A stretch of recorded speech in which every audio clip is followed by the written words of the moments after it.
Today, we're going to crack open one of the universe's biggest secrets. We're talking about a kind of cosmic barcode. And we'll see how a powerful tool called atomic spectroscopy lets us read information that's hidden in plain sight, in literally every single beam of light. So let's just dive right in with maybe the biggest question of all. How are we actually going to find life beyond Earth? Forget all this stuff about radio signals or little green men for a minute.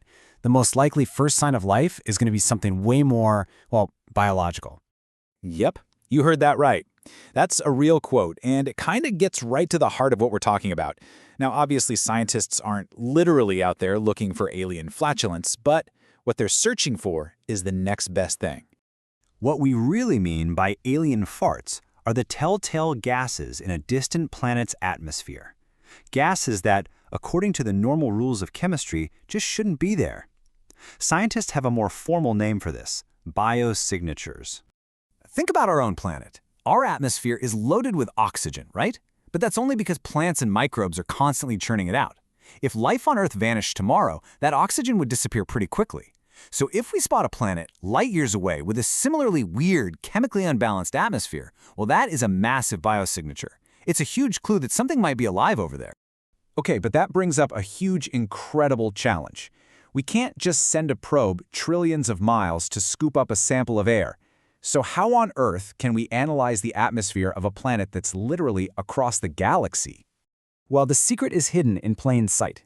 It's in the light from that planet's star, after that light has passed through the planet's atmosphere. You see, when a planet passes in front of its star from our point of view, its atmosphere acts like a tiny filter, leaving a secret message for us, encoded right into the starlight itself. And this is where spectroscopy comes into play. It turns out every single chemical element interacts with light in its own totally unique way.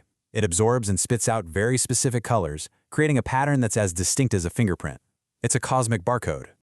So if we can just capture that light in our telescopes and carefully analyze it, we can read that barcode. We can identify the exact gases in that distant atmosphere. We're talking oxygen, methane, water vapor, and we can even figure out how much of them there are. It is an unbelievably powerful technique. Now, this barcode shows up in two different ways. If we're looking at a star through a cloud of gas, like a planet's atmosphere, that gas will actually eat up very specific colors, creating dark lines in the rainbow of starlight. That's called an absorption spectrum. But if we look at that gas cloud on its own, we see it glowing with those exact same colors, creating bright lines. That's an emission spectrum. They're really just two sides of the same coin. So why? Why do elements even have these specific barcodes? To get that answer, we have to go from the massive scale of stars and planets and zoom way down, all the way down to the subatomic. It's time to check out the quantum dance happening inside every single atom. The whole reason this happens, this entire phenomenon of atomic spectra, it's all because of electrons. Specifically, it's about how electrons inside an atom absorb and release energy. They can't just have any random amount of energy. They're locked into very specific discrete energy levels. And here's a fantastic way to think about it. An electron is kind of like a guitar string. A guitar string can only make specific musical notes, right? It can't make a note in between C and C sharp. Well, electrons are the same way. They can only exist as specific energy notes inside an atom.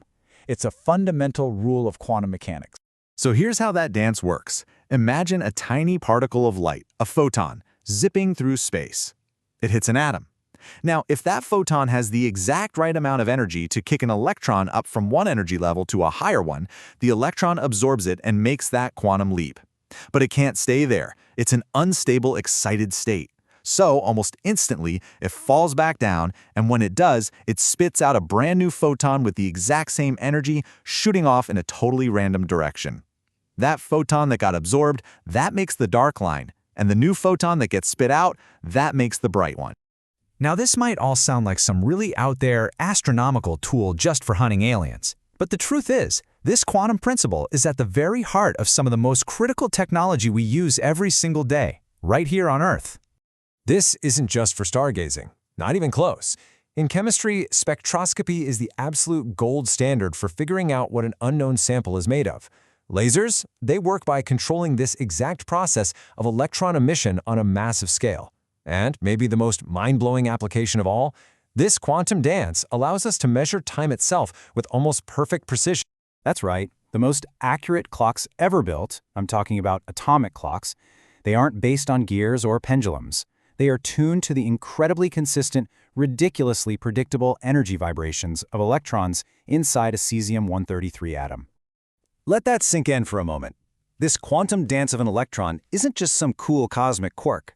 It is so reliable, so woven into the very fabric of reality, that we've used it to define our most basic units of measurement.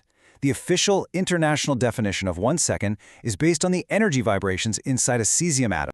So, from searching for alien life light years away to defining the very second that you just lived through, atomic spectroscopy shows us a universe of information hidden inside a simple beam of light.